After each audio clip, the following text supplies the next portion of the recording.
좋을 것 같습니다. 오늘 1부, 2부에는 설교하다가 정말 순교하는 줄 알았습니다. 제가 주일날 아침마다 밥을 먹고 교회로 올까 그냥 올까 이렇게 망설이는 적이 많거든요. 먹으면 약간 부담스럽고 안 먹으면 기운이 떨어지고, 근데 이제 오늘은 안 먹고 왔는데 날씨가 뜨겁고 그래가지고 설교하다가 정말 또 한번 쓰러지는 게 아닐까 싶을 정도로 날씨가 더웠는데 여기는 그래도 굉장히 낫습니다.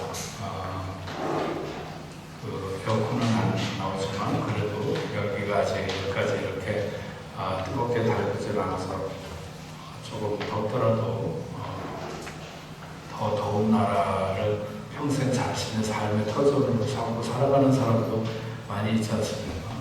그러니까 조금 잘 참으시고 어쨌든 기도하시는 가운데 이번 여름 잘 날 수 있기를 바랍니다. 오늘 물이 150일을 땅에 넘쳤더라고 하는 그 맨 마지막 절 말씀을 생각을 하면서 오늘 7장에 있는 말씀을 여러분들과 나누려고 합니다. 방주를 만드는 노아의 긴 여정이 끝났습니다. 우리가 아무리 발버둥 치면서 요즘 오래 살기를 힘써도 120세를 산다는 것은 정말 꿈같은 이야기일 수 있는 그런 것인데, 우리에게 120년간 어떤 미션이 주어져서 그것을 행한다고 하는 것은 정말 상상하기도 힘든 일이다, 이렇게 말할 수 있습니다. 노아 때라고 해서 그때 사람들이 많이 오랜 시간을 산다고 해서 120년이 12년처럼 그렇게 신속하게 지나는 것은 결코 아니었을 것이고 오늘날과 똑같은 날들이었을 것입니다. 그만큼 노아는 자신이 잘 알지 못하는 분야에 어마어마한 일을 맡은 것이고 그 규모가 대단한 일이었습니다. 성경에 보면 요셉이 애굽의 총리가 되어서 먼저 7년 동안 하나님께서 그 땅에 풍년을 허락하시고 그 이후에 7년 동안 흉년을 맞게 되었는데, 그 7년 동안의 풍년이 있는 것을 잘 먹을 것을 보관해서 7년의 흉년을 잘 보내는 것도 여간 과학적으로 잘 이렇게 먹을 것들을 보관하지 않으면 아무리 앞에 7년의 풍년이 있었어도 뒤에 흉년 7년을 견딜 수 없다는 거예요. 그래서 굉장히 그런 것들이 학자들에게 연구 대상이 되고 요셉은 도대체 어떻게 그것들을, 그 냉장고가 있는 것도 아니고 그런 시대에 그런 것들을 잘 보관해서 전 국민이 7년의 풍년에 저축한 것을 7년의 흉년을 견디게 했을까, 이런 얘기들을 많이 합니다. 저는 그때에도 하나님께서 요셉에게 특별한 지혜를 허락하셔서 그 일을 훌륭하게 해내지 않았는가, 이렇게 생각을 합니다. 노아에게도 마찬가지로 엄청난 규모의 일이고 엄청난 시간에 소요되는 120년간이나 걸렸으니까요. 그 모든 시간들을 나누어서 어떻게 준비하고 어떻게 배를 만들었는지, 120년이면 앞에 만든 거 다 썩고 그럴 수 있는, 그때 당시에 배도 다 나무로 만들던 시간이고 그랬는데도 불구하고 그 모든 시간에 하나님의 도우심이 있었다고 믿는 거죠. 지난주에 말씀드린 대로 노아는 그 긴 시간의 모든 과정을 하나님이 자기에게 명령하신 대로 다 준행하였더라 했습니다. 하나님은 이제 노아의 식구들에게 방주로 들어가라고 했습니다. 그렇게 힘들고 어려운 긴 시간을 들여서 그것을 방주를 만들어 왔는데 이제 구원의 방주에 들어갈 시간이 된 거죠. 근데 오늘 1절 말씀 중에 보면 이런 말씀이 있습니다. 방주에 들어가라. 이 세대에서 네가 내 앞에 의로움을 내가 보았으니. 단순하게 방주를 지은 공로를 내세워서 말씀하시는 것이 아니라 이 시대의 수많은 사람들 중에서 노아가 하나님 앞에 의로운 자로 서 있었다. 그것을 하나님이 보셨다는 것이죠. 인정하시고. 6장 8절 말씀에 우리가 지난번에도 생각했지만 그러나 노아는 하나님께 은혜를 입었더라고 하는 말씀에서도 생각했는데 그가 하나님의 은혜를 입었다는 말과 그의 의로움을 하나님이 보았다고 하는 말은 서로 충돌하는 말이 아닐까 이렇게 생각할 수 있지만 결국 노아는 그 시대를 하나님의 은혜 없이는 살 수 없다는 것을 알고 살아간 사람이다 이렇게 말할 수 있는 거죠. 여러분 우리가 의롭다 하나님이 우리의 의로움을 보신다고 한다면 도대체 무엇을 어떤 삶의 태도를 가질 때 하나님의 우리를 의롭다고 하실까요? 저는 그것은 우리가 하나님 없이 하나님의 도우심이 없이 하나님을 벗어나서 살 수 없다는 것을 깨닫고 늘 그 하나님 안에서 거하고자 하는 삶을 살아갈 때 그것이 바로 하나님의 은혜이고 하나님이 우리를 의롭다고 여기시는 것이다 이렇게 생각을 합니다. 하나님은 정결한 짐승 암수 7씩 부정한 짐승 2씩 방주에 들어가게 하셨습니다. 그리고 이제 7일 후면 하나님은 40일 동안 주야로 땅에 비를 내려서 하나님이 지으신 모든 것들 중에 호흡 있는 모든 생물을 다 쓸어버리리라 이런 것이 곧 실행되기 직전이었습니다. 5절에 다시 한번 이렇게 기록하고 있습니다. 노아가 여호와께서 자기에게 명하신 대로 다 준행하였더라. 6장 마지막 절 말씀과 똑같은 말씀이 반복해서 기록되어 있는 것입니다. 하나님이 노아에게 놀라고 기뻐하셨던 것은 자기가 말한 대로 노아가 다 해냈다고 하는 것입니다. 그것은 그 시대의 사람들을 생각하면 너무나도 놀라운 일이죠. 왜냐하면 당시의 사람들이 지독하게도 하나님의 말씀대로 살지 않는 그런 시대였기 때문입니다. 홍수가 막 시작될 때 노아가 600세가 되었습니다. 자신의 아들들과 며느리들과 함께 홍수를 피해 방주에 들어갔고 정결한 짐승과 부정한 짐승들이 모두 방주에 들어갔습니다. 그리고 드디어 7일째부터 깊은 샘이 터지고 하늘의 창문들이 열려서 40일 밤낮을 정말 폭포 같은 비가 쏟아지기 시작했습니다. 노아가 600세 되던 해 2월 17일이라고 몇 시서부터까지는 얘기 안 하고 있지만 그날이 2월 17일이었다 이렇게 말하고 있습니다. 노아와 노아의 부인 셈과 함과 야벳과 그들의 부인들 그래서 8명이 방주에 들어가고 모든 동물들과 짐승들이 그 종류대로 여호와의 말씀하신 대로 방주에 들어갔고 문이 닫혔습니다. 우리 중에 저도 굉장히 비를 좋아해서 늘 이렇게 언젠가 가보지는 못했지만 시애틀에 가고 싶다. 이게 무슨 그런 생각을 늘 합니다.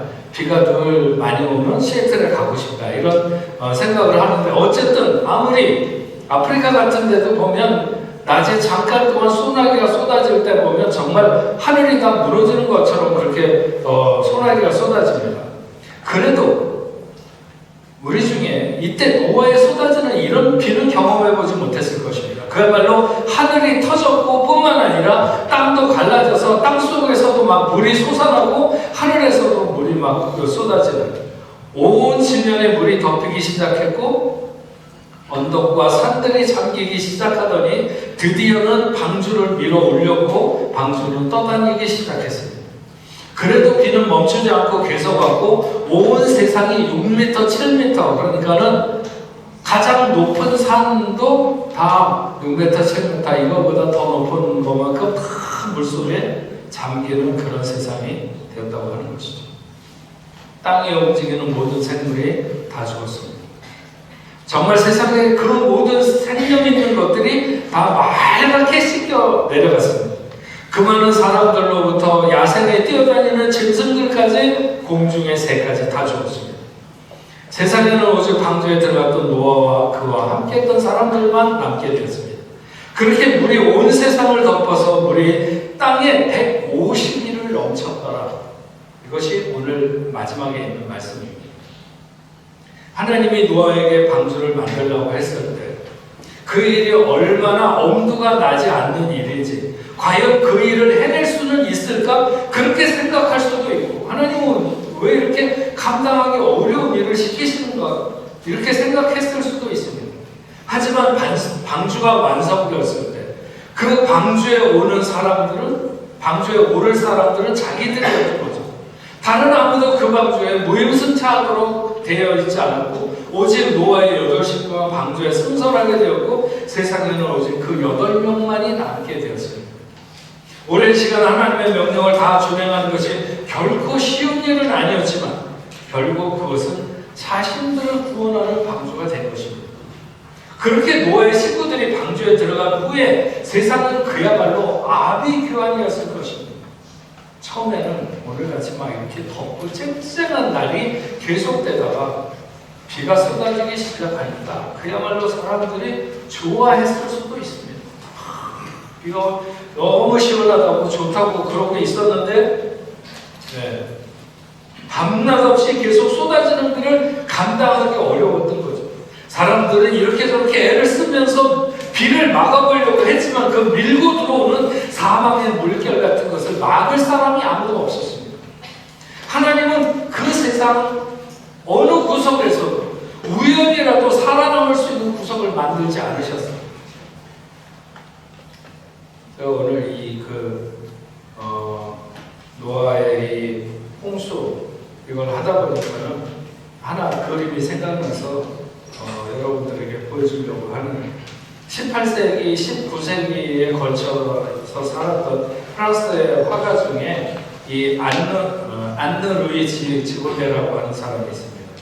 이 사람의 작품 중에 포구라고 하는 그런 작품이 있는데 한번 같이 보겠습니다.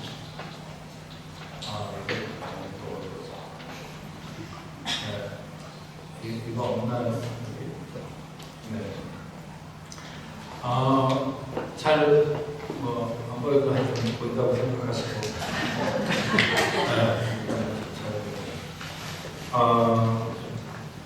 이게 이제 포구라고 하는 작품인데, 이 작품에 보게 되면, 일단 포구가 쏟아져가지고, 모든 사람들이 물에 떠내려가는. 그래서 외부적인 환경으로 보면 요 맨 밑에 그 오른쪽 맨 구석 맨 밑에 여기 보면 폭우에 죽은 사람이 떠내려가는 이런 그림이 있습니다. 그래서 이 사람이 살아가고 있고 이 사람이 만난 환경이 외부적인 환경이 얼마나 어려운가 하는 것은 폭우를 만나서 죽은 사람이 이렇게 떠나가는 것으로 이 사람의 외적 환경이 굉장히 어렵고 힘들다는 것을 쉽지 않다는 것을 보여줍니다. 근데 그런 가운데서 이 사람이 이거는 가운데 그림을 다시 한번 보여줄게요. 원래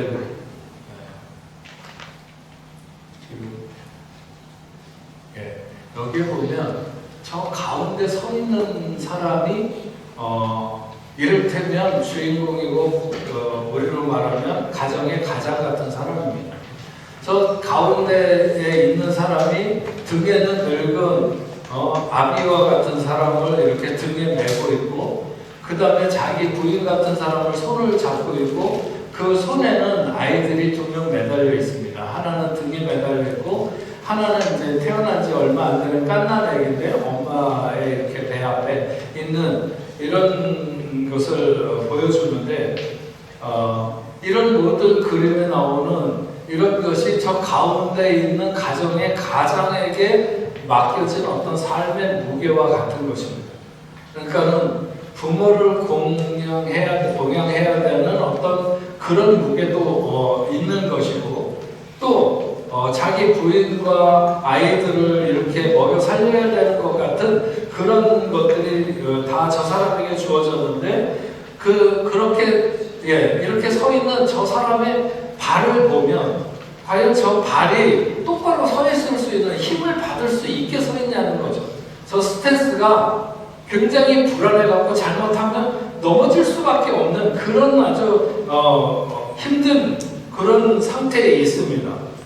그리고 여기에는 보면 인생의 여러 가지 문제들을 얘기를 하는데, 앞에서 보여줬던 것처럼 어린아이가 이렇게 엄마의 품에 있는 그 아이는 이제 태어난 지 얼마 안 된 그런 아이지만, 그 아이가 닭똥 같은 눈물을 흘리고 있고, 그런가 하면 또 저 사람의 등에 엎혀져 있는 저 인생을 다 살았을 법한 저 노인, 이 그 양쪽 대비를 보게 되면 생애에 대한 애착은 이제 막 태어나는 갓난 날개에게 더 있는 것인가, 아니면 생을 살 만큼 산 노인에게 더 있는 것인가.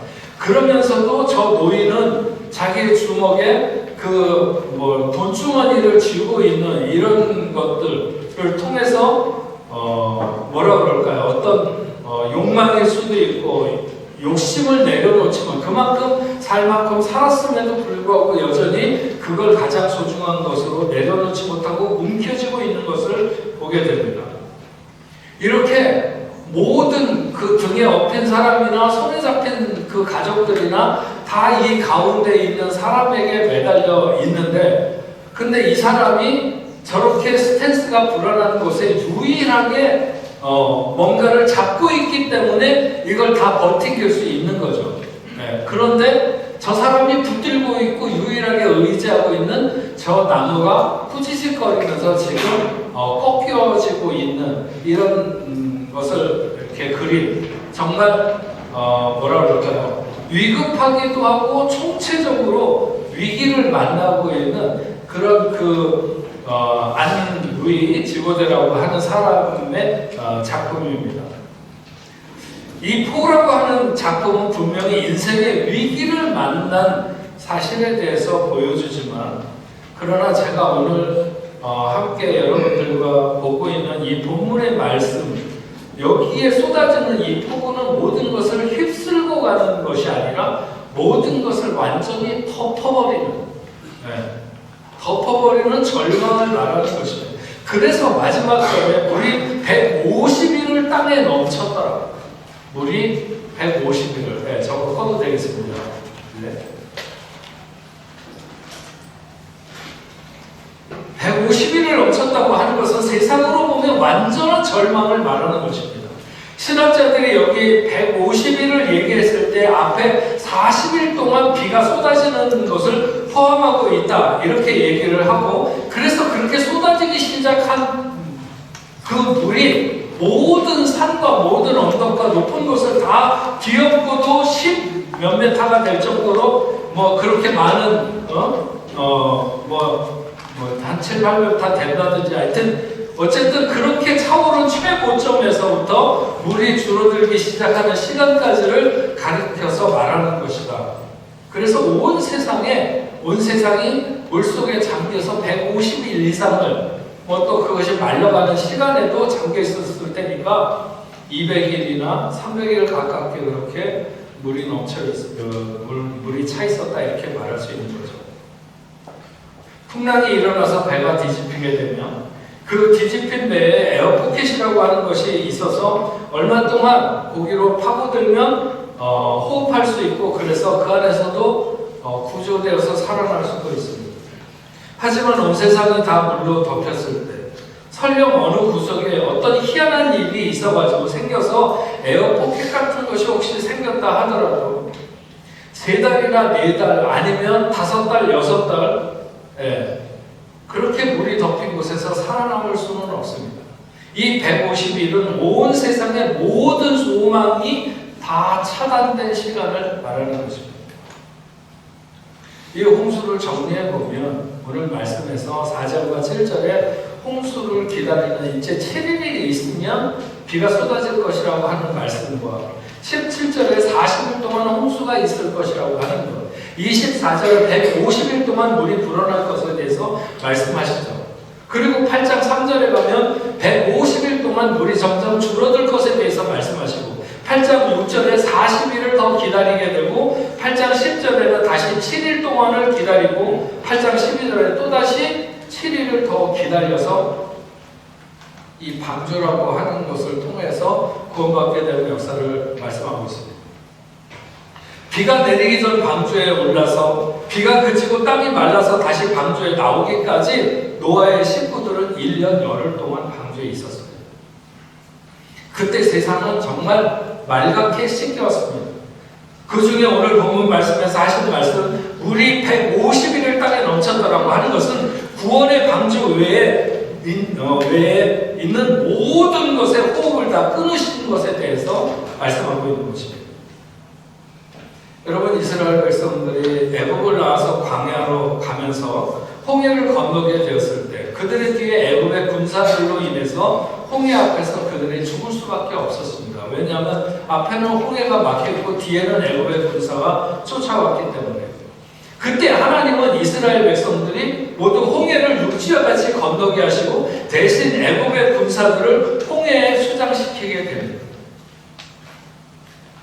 그 전에 이 사람들이 애굽을 나오기 전날 하나님이 그 땅에 내린 10가지 재앙 중에서 마지막 재앙이었던 장자들을 모두 죽이실 때 어린 양의 피를 문 인방과 문설주에 바른 집은 사망이 넘어가게 하셔서 이스라엘의 백성 중에 그 장자들을 하나님의 몫으로 구분하셨습니다.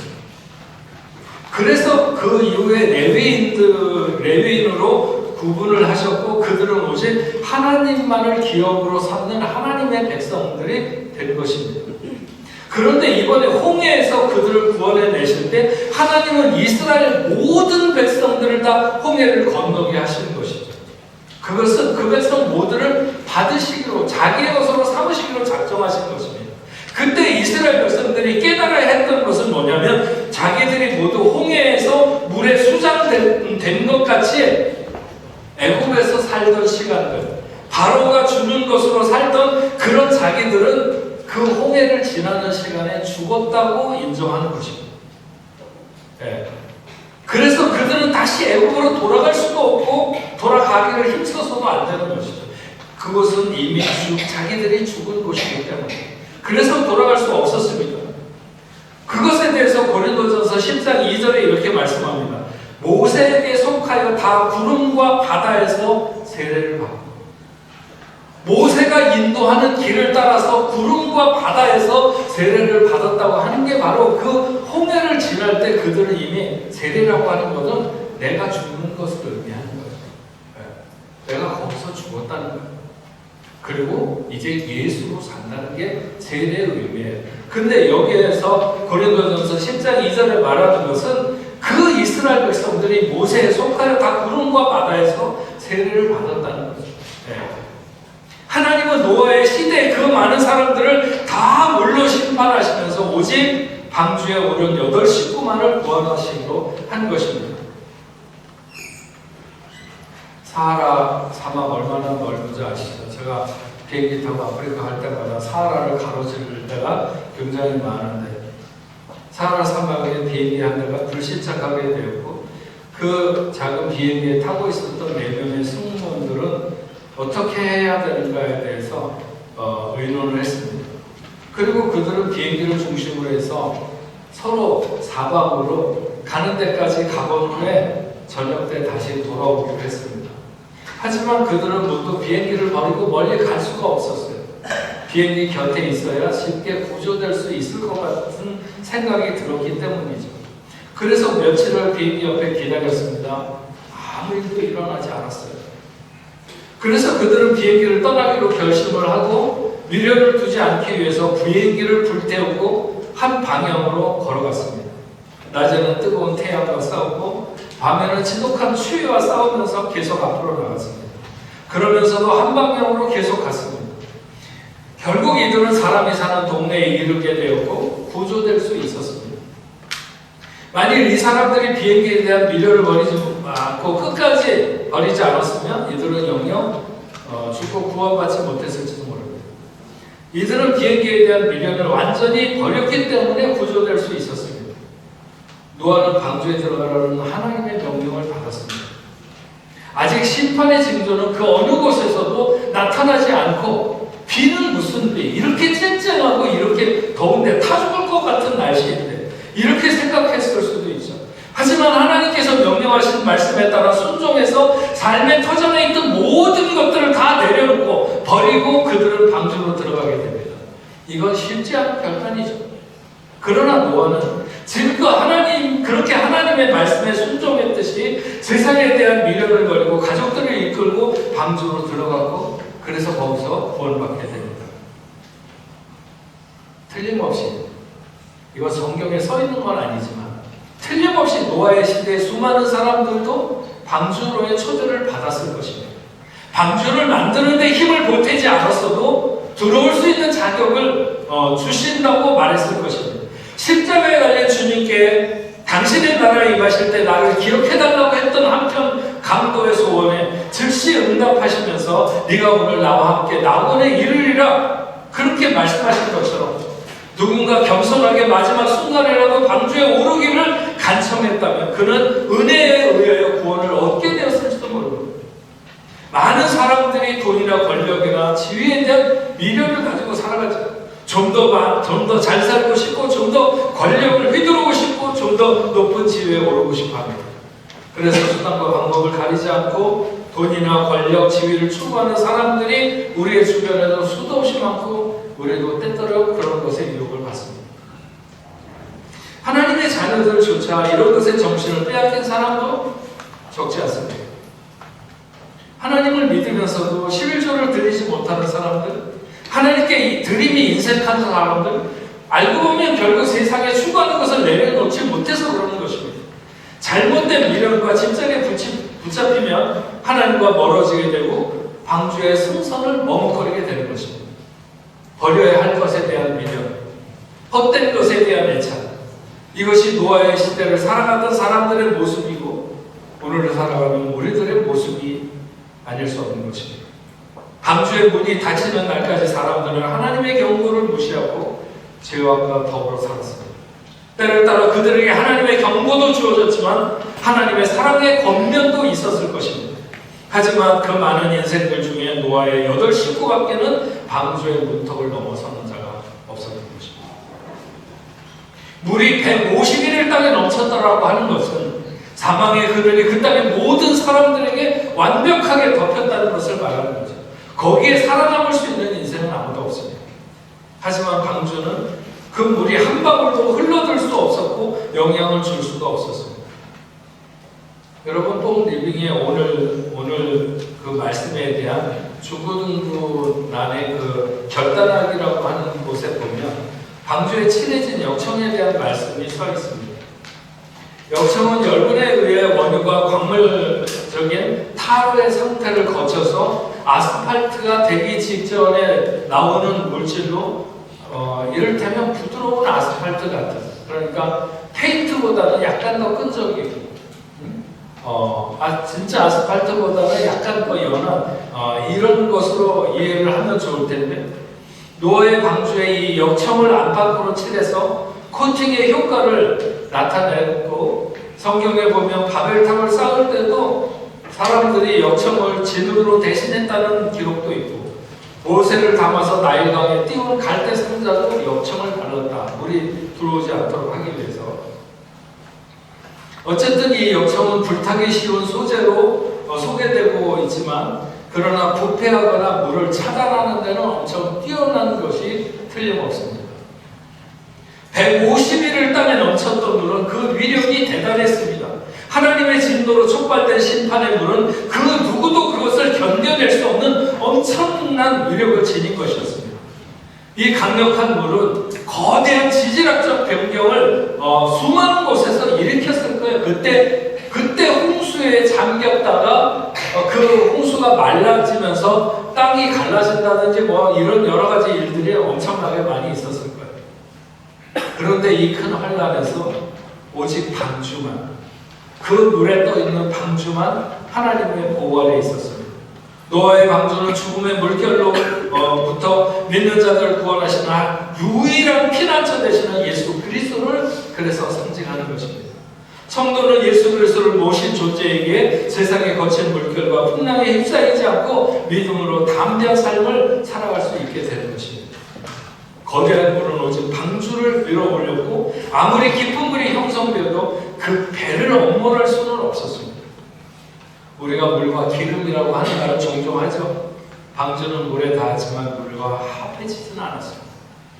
적당한 물은 방주를 띄울 수조차도 없었을지 모르죠. 그러나 땅에 150일이나 넘쳤던 그 물이었기 때문에 방주를 띄우게 됩니다. 참된 믿음의 사람들은 엄청난 환난의 때에 그 능력이 드러나게 되고, 우리는 고난의 절벽에 떨어지면서 비로소 우리에게 날개가 있구나라고 하는 것을 안다는 그런 표현이죠. 예전 성경에는 우리 16절 말씀을 마지막으로 이렇게 보면서 마치려고 하는데, 들어간 것은 모든 것의 암수라 하나님이 그에게 명하신 대로 들어가매 여호와께서 그를 들여보내고 문을 닫으시니라. 예전 성경에는 그를 닫아 넣으시니라. 직역하면 그를 넣어 닫으셨다, 이런 표현입니다. 이때 이 닫는다라고 하는 말이 사가르라고 하는 동사가 쓰여졌는데, 하나님이 어떤 이의 자궁을 닫아서 불임하게 하실 때도 이 사가르라고 하는 닫는다는 표현을 사용하고 있습니다. 근데 오늘 여기에서는 하나님이 자기의 자녀들을 원수들과 분리해서 원수들을 심판의 자리에 이렇게 두고 하나님의 자녀들은 평화롭고 안전한 자리로 인도하는 그 구분 짓는 것을 가리켜서 사가르라고 하는 동사를 사용했습니다. 사랑하는 뽕대포 성도 여러분, 온 세상을 다 덮어버릴 그 엄청난 물, 그것이 150일 동안 세상을 다 덮고 있어 모든 생명이 소멸되었지만, 그러나 예비된 방주는 온전한 구원의 자소처럼 노아의 식구들을 전혀 해할 수 없도록 보호했습니다. 이 죄악의 물결이 큰 파도를 일으키는 세상에서 하나님의 돌보심이 특별한 구원의 백성들로 오늘 살아갈 수 있는 저와 여러분들이 다 되기를 주님의 이름으로 축원합니다. 전능하신 아버지 하나님, 정말 노아가 살던 시대와 과연 이 시대가 무엇이 다를까? 정말 하나님께서 오늘도 참아 기다리시는, 하루하루 연장하고 계시는, 어쩌면 그런 날일지 모릅니다.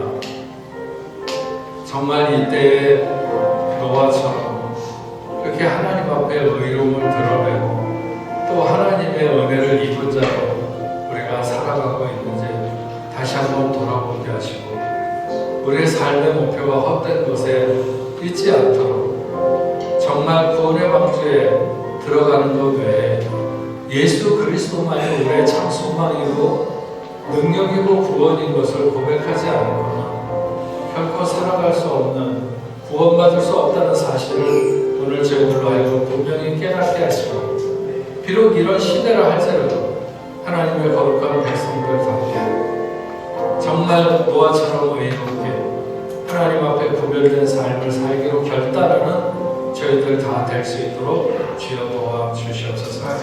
그래서 이 시간에 주님 앞에 예배하는 당신의 사랑하는 모든 자녀들이 정말 노아의 8 식구와 같이 하나님께서 구별해 놓은 곳에 넉넉히 모든 것을 포기하고 들어갈 줄 아는 그런 하나님의 자녀들 다 되게 하여 주옵소서.